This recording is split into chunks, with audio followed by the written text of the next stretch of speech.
My name is Patricia Torres, and I'm 24 years old. If you asked anyone who knows me, they'd probably say the same thing: Patricia is dependable. The kind of person who always shows up on time, remembers birthdays, and stays late to help when others don't. It's not glamorous. I've never been the loudest one in the room, never the type to turn heads when I walk in. But I believed, maybe foolishly, that steadiness was its own kind of strength. When I started dating Steven, I thought he saw that too. He used to tell me, "You make me feel safe," or "I've never met someone I can rely on the way I rely on you." Those words meant the world to me. I wasn't rich. I wasn't the life of the party. But I was there for him through every crisis, every breakdown, every setback. When his car broke down senior year, I dipped into my savings to cover the repairs. When he failed a class, I stayed up with him until 3 a.m, quizzing him with flashcards. When he couldn't make rent for 2 months, I wrote the check pretending it didn't hurt. That's who I was, the safety net, the steady hand, the woman who didn't let him fall. But lately, something had changed. Over the past 6 months, Steven had developed this restless edge, like being with me wasn't enough anymore. It started small little comments about how his friends' girlfriends surprised them with weekend trips or posted adventurous photos on Instagram. I brushed it off. Everyone compares themselves sometimes, right? But then the comments sharpened. When I suggested a movie night, he sighed. "We always do the same thing." When I cooked dinner, he'd say, "It's nice, just not exciting." And one night when I mentioned wanting to save up for a house someday, he actually laughed. "God, Patricia, you sound like a 40-year-old suburban mom already." That one cut deep. But I didn't argue. I told myself he was stressed, maybe overwhelmed by how serious things were getting. People have phases. You don't throw away 3 years over mood swings. So when our anniversary came around, I thought, maybe if I remind him how much I care, he'll remember what we have is worth keeping. I booked a reservation at a nice downtown restaurant. Not the fanciest place in the city, but certainly nicer than our usual spots. I ironed my dress, brought flowers, even left a bottle of his favorite whiskey in his apartment for when we got back. When I knocked on his door that evening, bouquet in hand, he opened it, dressed fine, yes, but with a face that didn't brighten. "Roses," he said flatly. I forced a smile. "Yeah, happy anniversary." He took them, muttered thanks, and set them on the counter without so much as a glance. On the drive over, he barely looked up from his phone, chuckling at memes his friends posted. I tried to ask about his week. He answered with one-word replies. My fingers tightened on the steering wheel, but I told myself, he'll warm up once we get there. The restaurant was softly lit candles flickering between us. It should have felt romantic. Instead, Steven sighed like he was already bored.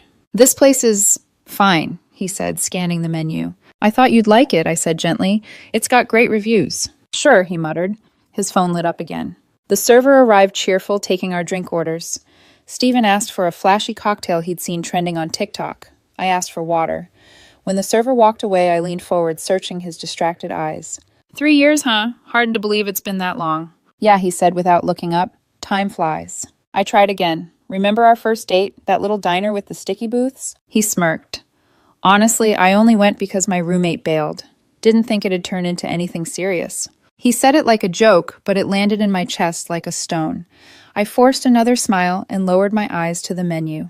When the drinks came, I raised my glass. To 3 years together. Steven clinked his lazily against mine and took a sip without meeting my gaze. So I asked softly, "Where do you see us in another 3 years?" That was the wrong question. He laughed, loud, sharp, echoing across the room. Heads turned. Heat rushed to my face as he shook his head. "Relax, Patricia. I didn't even think we'd make it this long. You're just a phase. Come on. Did you really think I was going to marry you?" The words hit me like glass shattering. For a heartbeat, I thought I misheard what I whispered. He leaned back, voice dripping with casual cruelty. "Don't look so shocked. You're safe, predictable, reliable. That's great. For a while. But it's not forever. You're the stepping stone before a man figures out what he really wants." Silence. The couple at the next table stopped eating, pretending not to listen. My stomach twisted. I wanted to fight back to remind him of everything I'd sacrificed, but my throat closed around the words. The server arrived with our appetizers, oblivious, setting the plates down cheerfully. Steven speared a bite like nothing had happened. "Not bad," he said, chewing casually. I sat frozen, staring at the man I thought I knew, realizing he had just reduced 3 years of love into a placeholder role and done it in public. When the check came, I didn't hesitate. I slipped my card into the folder, signed, and thanked the server politely. Stephen didn't even glance at the bill. Outside, the cool night air stung my face, but it didn't soothe me. I drove him home in silence. He scrolled on his phone again, humming. At his apartment, he finally looked at me. "You're awfully quiet." I gripped the steering wheel. "Yeah." He rolled his eyes. "Don't be dramatic. I was just being honest." I didn't respond. I waited until he got out, then drove away. My hands shook, but my face stayed calm. That calm, I realized, was the only thing I had left. That night, I barely slept. His words looped in my head like a cruel chorus. "You're just a phase, a stepping stone. Did you really think I'd marry you?" I thought I knew heartbreak before. I hadn't. This was different. This was betrayal, clean, sharp, and unforgettable. I didn't sleep. Every time I closed my eyes, his words echoed, each syllable heavier than the last. "You're just a phase, a stepping stone. Did you really think I'd marry you?" At dawn, I sat on the edge of my bed, my hands gripping the sheets.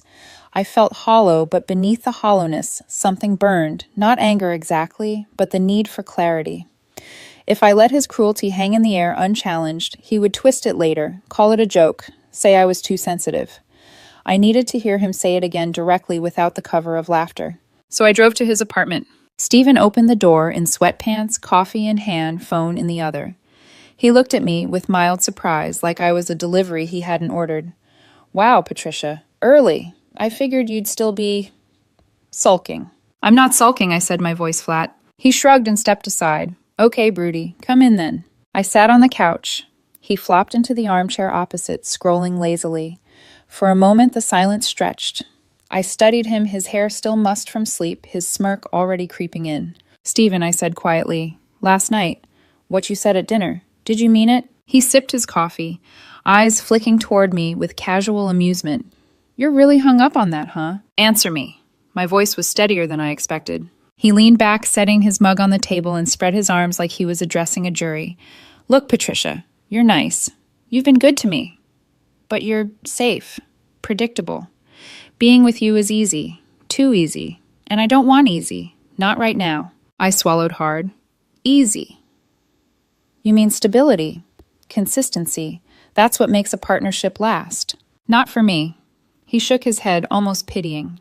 "I'm 24, not 40. I don't want to play house with someone who already sounds like a mom planning retirement. I want adventure. I want someone who excites me." My chest tightened. So what was I then? A placeholder until someone more exciting shows up. He chuckled. "Exactly. Finally you get it." The room tilted. I stared at him, waiting for the smirk to vanish, for him to say he didn't mean it. But it stayed. Casual. Cruel. "Do you hear yourself?" I whispered. "Do you realize how cruel that sounds?" Stephen rolled his eyes. "Don't make this a big moral crisis. It's just reality. Good women like you. They're the ones men settle for later, when they're ready to be bored. But not now. I want passion, chaos, fire. Your comfort. And comfort is dull." My hands curled into fists in my lap. My voice dropped to a whisper. "So you wanted me to bankroll your life, hold you together, keep you comfortable, while you kept waiting for someone more exciting." He didn't even flinch. Pretty much. Something inside me cracked, not with rage, but with cold, cutting clarity. "You know what the worst part is?" I said softly. He tilted his head, curious. "I believed in us. I thought we had something worth building. I gave you 3 years of loyalty, and you sit here telling me I was just filler between girlfriends." Stephen smirked again, like a teacher correcting a student. "That's your mistake, Patricia, not mine. I never promised forever." I felt my heart squeeze. "No." "But you let me think it.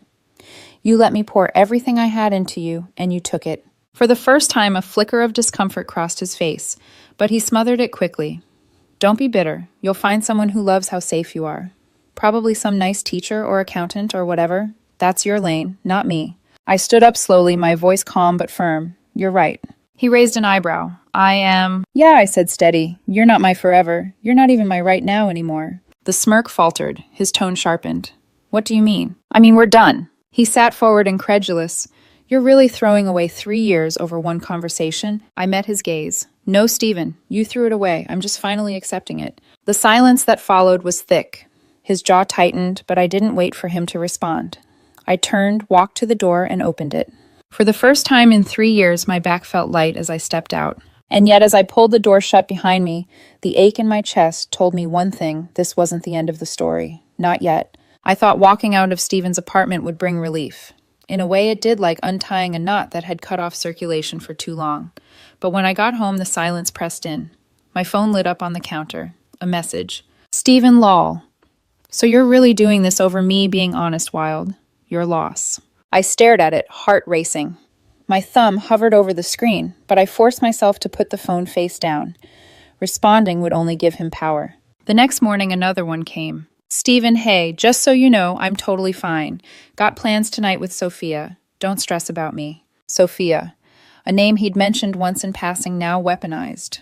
My jaw clenched. He wanted me jealous, wanted me to stew while he flaunted his upgrade. I pressed my lips together and said nothing. Days passed, the messages multiplied. Stephen, funny story. Sophia actually gets me. She's not afraid of life like you, Stephen. Patricia, can we talk? I think I came off harsher than I meant. You know I care about you, Stephen. Wow. After everything I did for you, you can't even reply, pathetic.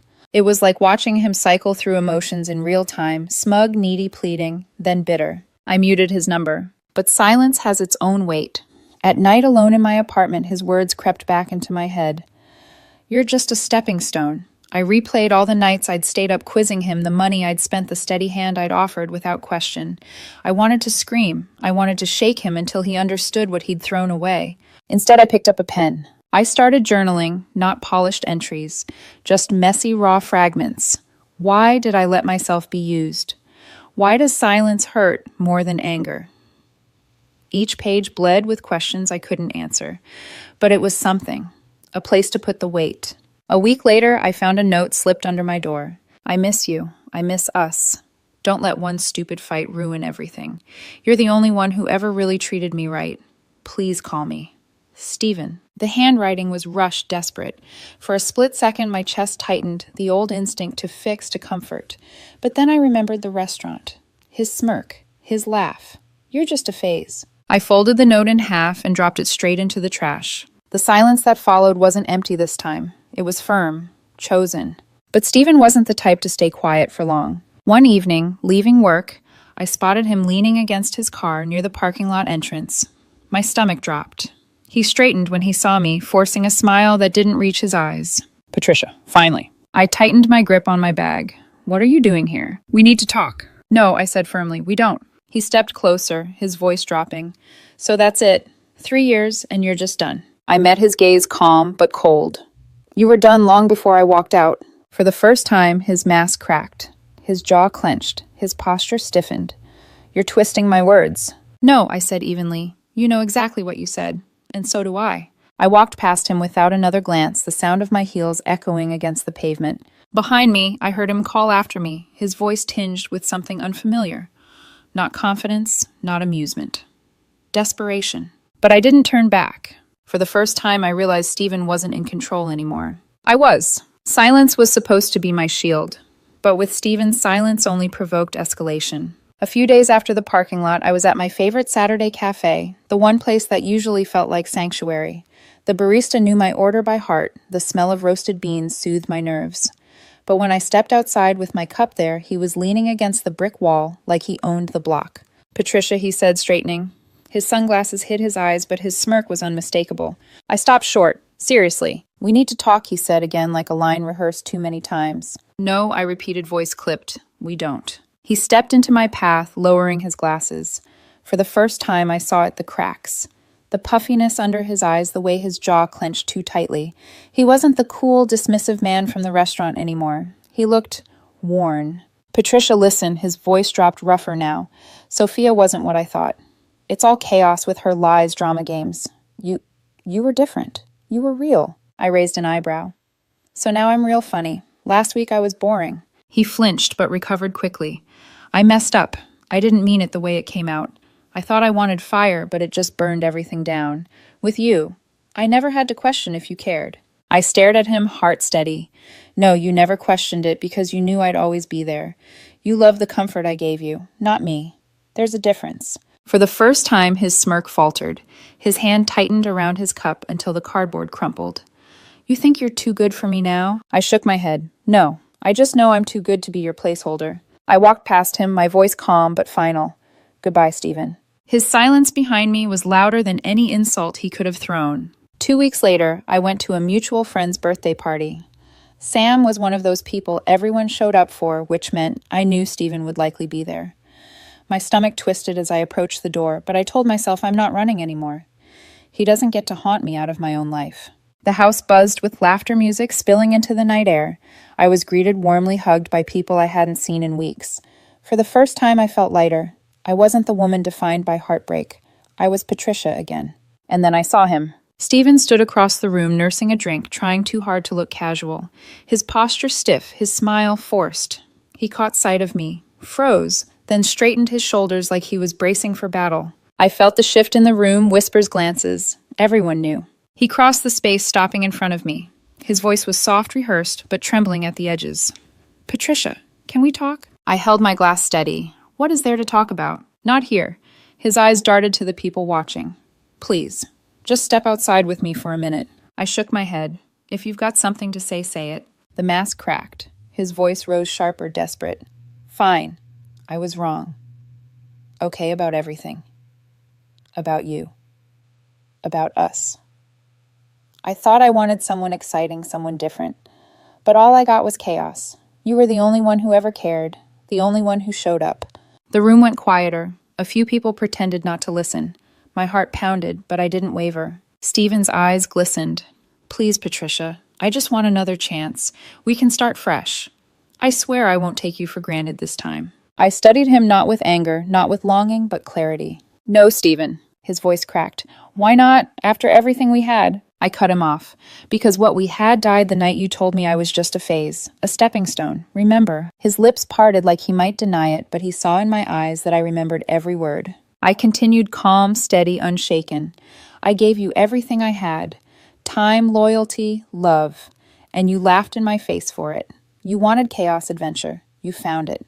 But that's not my world. Not anymore." His face tightened, color rising. "So that's it. You're just done." I offered a small, polite smile. "I've been done. I just didn't realize it until now." For the final time, I turned away. Behind me, he stood alone, stripped of his swagger, and for once, nobody rushed to stand by his side. I wasn't his backup plan anymore. I wasn't his safety net. I was free. After that party, word traveled fast. I didn't need to speak about what happened. People saw it with their own eyes. Stephen's image, once polished and magnetic, began to crumble. Mutual friends who used to laugh at his jokes now rolled their eyes when his name came up. I heard whispers, how his fling with Sophia ended in chaos, how she caught him messaging other girls, how their screaming matches spilled into public. One evening over drinks, my friend Jenna leaned in smirking. "So, did you hear Stephen's thing with Sophia blew up already?" I kept my face neutral, swirling the ice in my glass. "Oh, total disaster," Jenna said. She blasted him online for being a liar. Said he's immature, selfish, only cares about himself. Half her posts are cryptic quotes, the other half are digs at him. I smiled faintly, but inside something shifted. Not triumph, exactly, more like relief. For once the truth was visible to everyone else, not just me. 2 weeks later, I attended another gathering. Music pulsed, laughter echoed, and for the first time in months, I felt genuinely present. I laughed too loud at inside jokes, clinked glasses with old friends, and caught myself smiling without forcing it. Then across the room, I felt eyes on me. "Stephen." He stood near the corner, drink in hand, his shoulders slumped just slightly. His once cocky stance had softened into something smaller, almost uncertain. When our eyes met, he straightened, plastering on that familiar smirk, but it flickered weak. I turned back to my conversation deliberately unbothered, but moments later he was beside me. "Patricia," he said, voice softer now, almost pleading. "Can we talk?" I didn't flinch. We already did. "Not really," he insisted. His eyes darted around at the watching faces. "Just, please, step outside with me." I shook my head. "If you have something to say, you can say it here." His jaw clenched. I could see the pressure of all those eyes on him. He lowered his voice, but not enough to escape the hush of people leaning in. "I made a mistake," he said. "About everything. I thought I wanted excitement, but all I got was emptiness. You were the only one who ever treated me right. The only one who showed up when it mattered." Whispers spread. People were listening, pretending not to, but they were. Stephen's desperation hung in the air. I lifted my chin steady. "And yet you told me in front of strangers that I was just a phase, a stepping stone. Did you forget that? Color rose in his cheeks. I didn't mean it like that. You meant it enough to laugh at me, I cut in. You meant it enough to watch me pay for dinner while you dismissed me like I was disposable. His mask cracked further. His eyes glistened. Patricia, please. Don't do this. Not here. I held his gaze calm and unwavering. You did this, not me. The silence was suffocating. Then someone turned up the music again, breaking the tension. But the damage was done. Stephen's image, the confident man who always had the upper hand, was shattered in front of everyone. He stepped back, eyes darting, shoulders hunched. For once it wasn't me shrinking under his words. It was him. I turned away, joining my friends again. The laughter felt easier, freer, like sunlight after a storm. And from the corner of my eye, I saw Stephen standing alone. No one rushed to comfort him.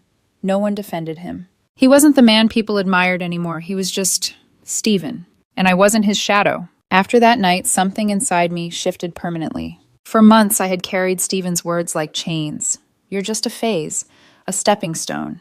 But now those words no longer cut. They sounded small, pitiful, even a reflection of him, not me. The silence from him stretched longer this time. No texts, no notes under my door, no ambushes outside cafes. Maybe he had finally realized he'd lost the script, that I wasn't going to play my old role anymore. And in that quiet, I rediscovered myself. I went out with friends more. I laughed without holding back. I stayed up late watching movies alone and found comfort in my own company. The apartment that once felt like a cave of loneliness became a place of peace. My journal pages, once filled with questions and pain, began to change. One night I wrote, I was never just a phase. I was a chapter he wasn't ready to keep. And that truth settled deep in my bones. Weeks later, I ran into him one final time. Not planned, not dramatic, just life crossing paths. It was at the grocery store. I turned into an aisle, and there he was, standing by the pasta shelf, looking older, somehow more tired. His cart was half empty, his clothes rumpled. For a split second, our eyes met. He opened his mouth like he might say something. Apologize. Beg. Repeat the cycle. But I didn't give him the chance. I simply offered a polite nod, the kind you give to a stranger, and walked past. And in that moment, I felt it fully freedom. Stephen used to consume my thoughts. Now he barely crossed my mind. He had become what I once feared I'd be to him, just someone from the past. And strangely, I didn't feel anger anymore, not even resentment, just clarity. He had shown me exactly who he was, and I had finally learned exactly who I wasn't. I wasn't a placeholder. I wasn't a phase. I was Patricia Torres, and for the first time in years, I belonged entirely to myself. I left the store with nothing heavy in my chest, no storm at my back, just the sun on my face, and a future that for